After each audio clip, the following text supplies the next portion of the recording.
ఉపాధి కోసం భర్త గల్ఫ్ దేశంలో ఉంటుండగా ఇక్కడ ఉన్న ఇల్లాలు పక్కింటి యువకునితో వివాహేతర సంబంధం పెట్టుకుంది. అంతటితో ఆగక ఆ యువకుడిని పక్కన పెట్టి అదే ప్రాంతానికి చెందిన మరో వ్యక్తితో సంబంధం పెట్టుకుంది.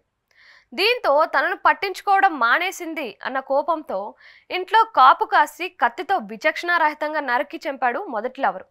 ఈ ఘటనలో వెలుగు చూసిన వివాహేతర సంబంధం కోణం విస్తుపోయేలా ఉంది. అంబేద్కర్ కోనసీమ జిల్లా అల్లవరం మండలం రెల్లుగడ్డ గ్రామంలో వివాహిత దారుణ హత్య కేసులో సంచలన విషయాలు వెలుగులోకి వస్తున్నాయి.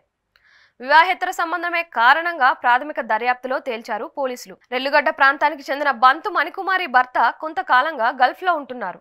ఇంటికి సమీపంలో ఉన్న కొంబాతుల నవీన్ కుమార్ అనే యువకునితో వివాహేతర సంబంధం పెట్టుకుందా మహిళ. కొన్ని నెలల క్రితం విషయం కుటుంబ సభ్యులకు తెలిసిపోయింది. వివాహేతర సంబంధంపై భర్త కుటుంబీకుల వరకు చేరి పంచాయతీ జరిగింది. ఎవరి దారి వాళ్ళు చూసుకుంటామని కూడా మాట ఇచ్చారంట. కానీ ఏ మాత్రం మార్పులేని మణికుమారి నవీన్ కుమార్తో సంబంధం కొనసాగించింది. కొన్నాళ్ళ నుంచి నవీన్ కుమార్ను మెల్లగా పక్కన పెట్టింది. పొడి పొడిగా మాట్లాడుతూ ఉండడంతో అనుమానం వచ్చిన నవీన్ కుమార్ ఆమె కదలికలపై ఆరా తీశాడు. దీంతో అదే గ్రామానికి చెందిన మరో వ్యక్తితో మరో సంబంధం పెట్టుకుందని గ్రహించాడు. దీనికి తోడు మరో వారం రోజుల్లో భర్త వద్దకు వెళ్లిపోయేందుకు కూడా అన్ని సిద్ధం చేసుకున్నట్లు తెలిసింది. దీంతో ఆగ్రహావేశాలకు లోనైన నవీన్ కుమార్ మణికుమారి హత్యకు ప్లాన్ చేశాడు. తనతో కాకుండా వేరే వ్యక్తితో సంబంధం పెట్టుకుందని బలంగా నమ్మిన నవీన్ కుమార్ ఉదయం 9 గంటలకే హతురాలి ఇంట్లోకి చొరబడ్డాడు. వెళ్లి బాత్రూంలో నక్కి హతురాలి ఫోన్ సంభాషణలు విన్నాడు. ఆపై ఆ ఇంట్లో ఉన్న కత్తితో దాడికి పాల్పడ్డాడు.